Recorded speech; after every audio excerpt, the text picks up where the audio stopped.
de la cual se hicieron 3, después se hizo una cuarta, pero el argumento de Matrix eran 3 películas. ¿Cuál era la característica de esa película? Que había, digamos, como 2 mundos, un mundo común clásico, como el que vivimos nosotros todos los días, donde vamos, volvemos a la oficina, saludamos a la familia, lo cotidiano, pero dentro de ese mundo había un submundo raro donde las personas estaban, digamos, dormidas, conectados a como computadoras.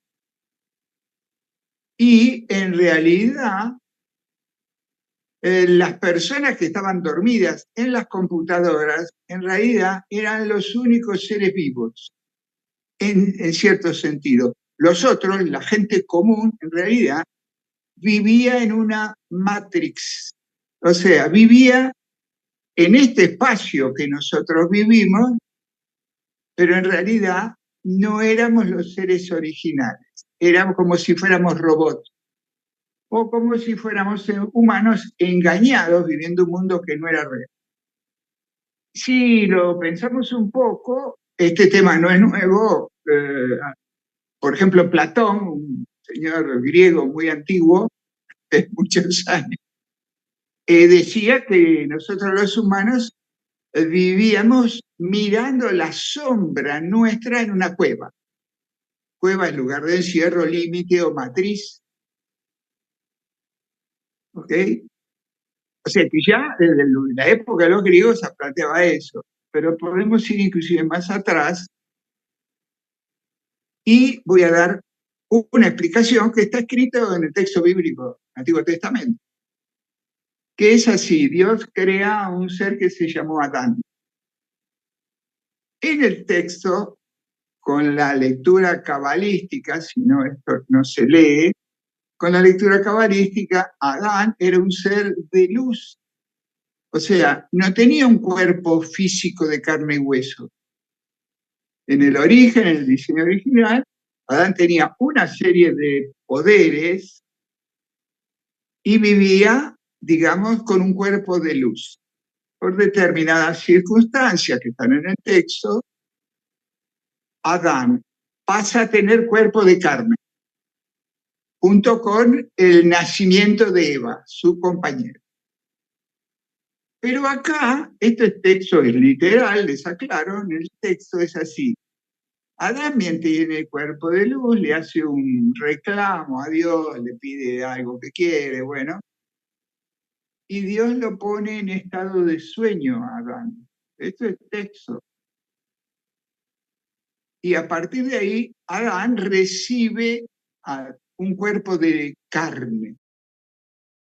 Pero en ningún lugar del texto bíblico Adán es despertado.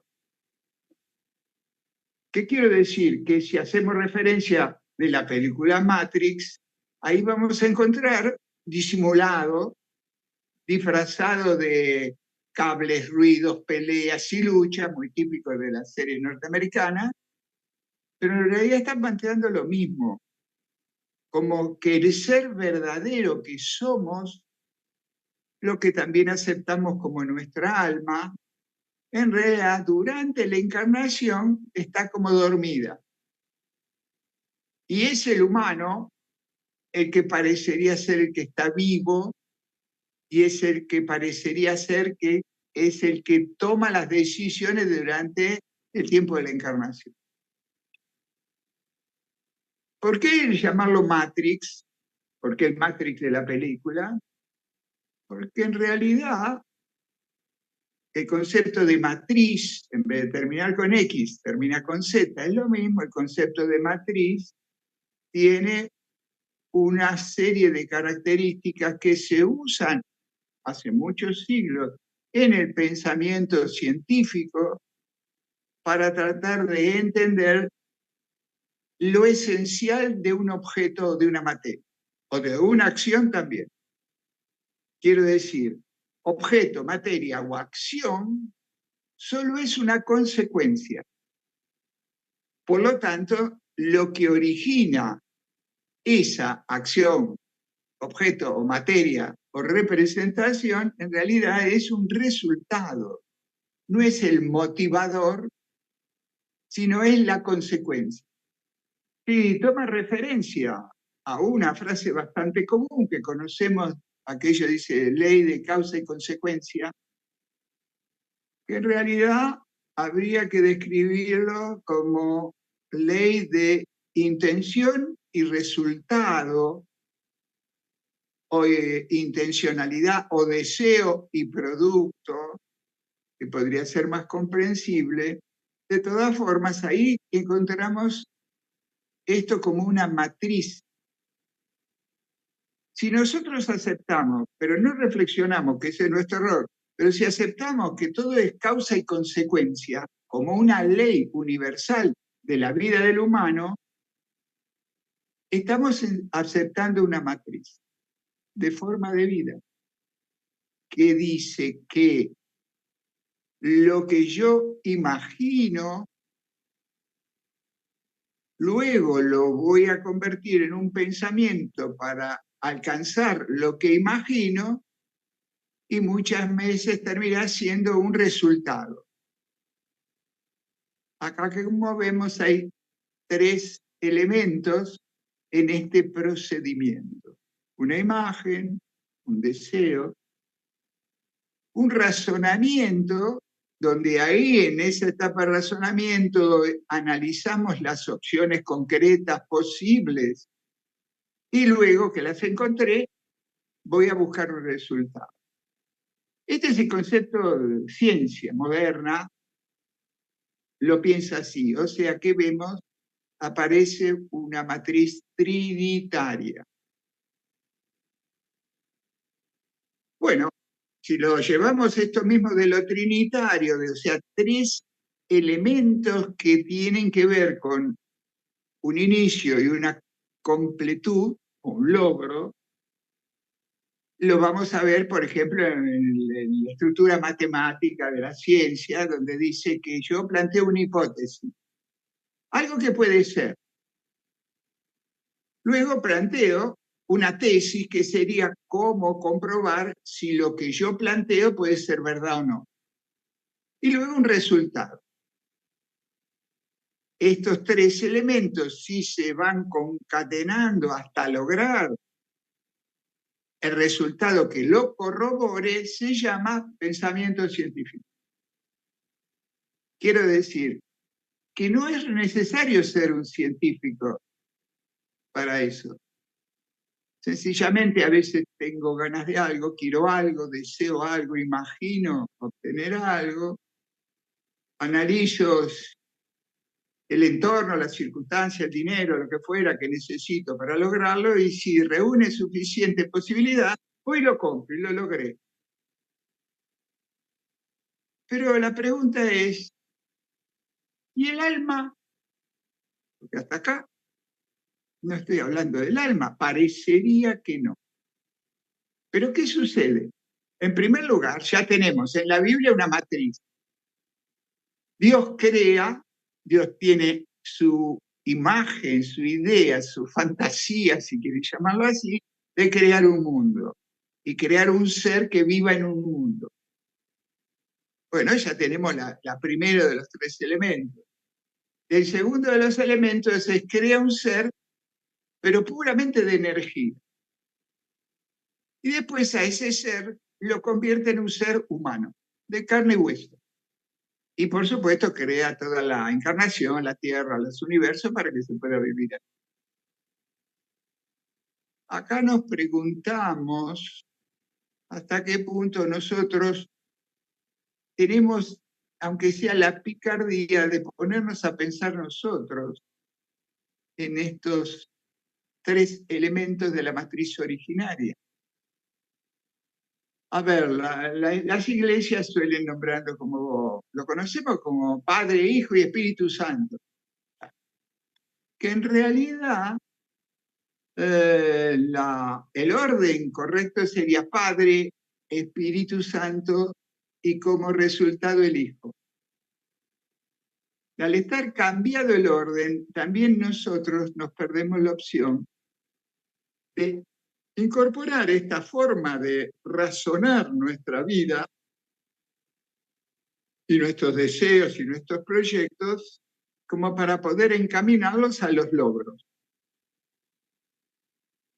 Este mismo concepto trinitario que estamos hablando, de 3 elementos necesarios para todo un proceso de vida, bueno, lo encontramos obviamente en toda la psicología.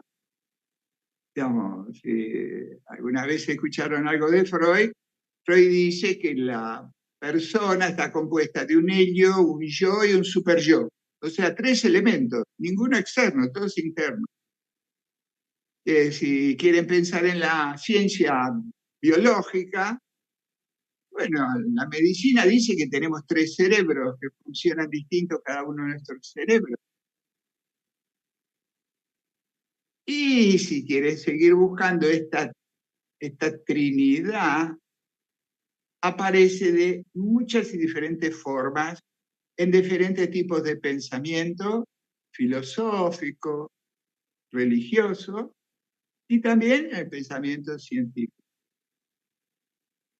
Esto que nos hace pensar hasta qué punto yo me doy cuenta que mi vida personal debería o tiene la opción de pensarlo con este concepto de matriz o de 3 etapas entre algo que quiero y lograrlo.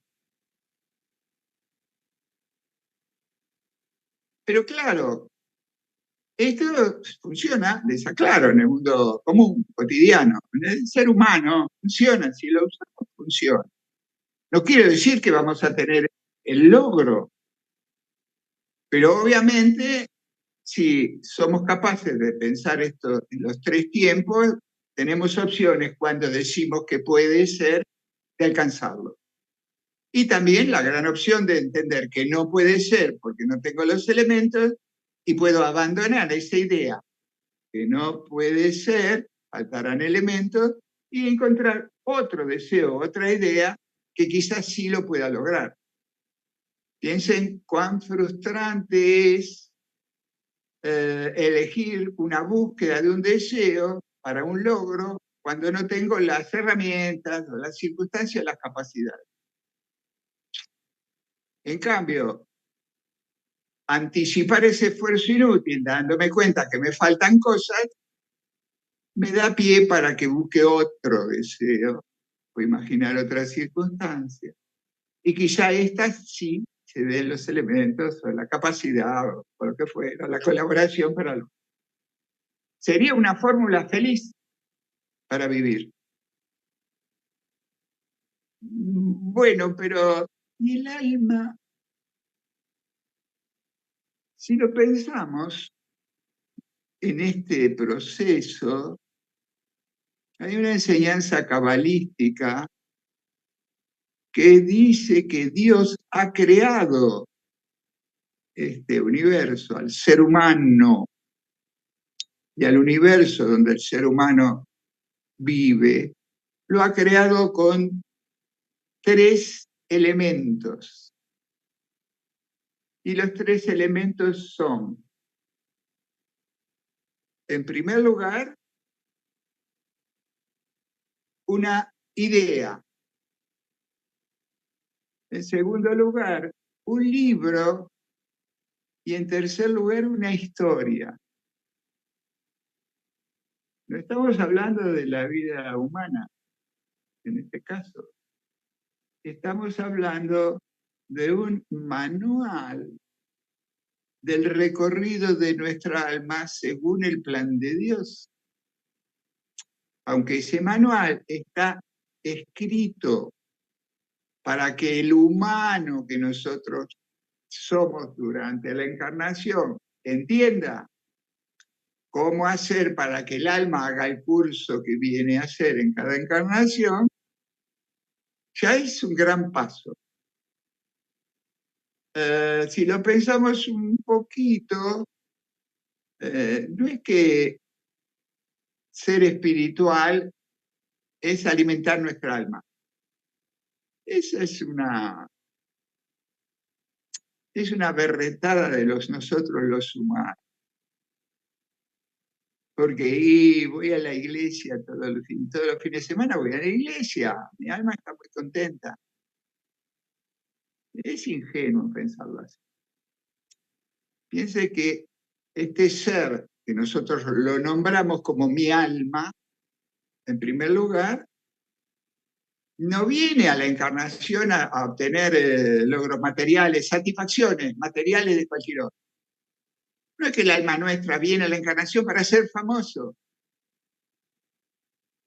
o para tener mucho dinero, o para que lo quieran los otros humanos, o para tener muchos placeres físicos.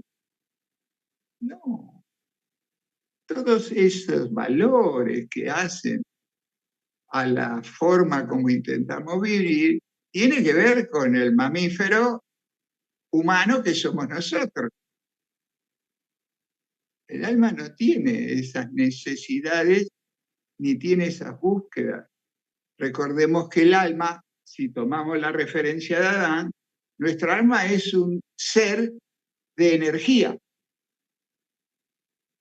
a quien en un acto de dormirse ese ser de energía, termina atrapado en un cuerpo y una mente humana. Que eso somos nosotros, esta combinatoria entre un ser de luz y durante un lapso de tiempo teniendo que vivir de acuerdo a la mente humana y a las necesidades que el cuerpo humano tiene. Sed, alimento, dormir, protección, en fin.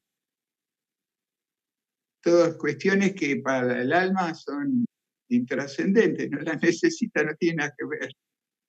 Diríamos que está haciendo una visita a casa ajena. ¿Sí? Bien. Entonces, podemos tomar ciertas referencias bíblicas que son en realidad el manual para que como humanos entendamos qué le podemos ofrecer a nuestra alma para que evolucione.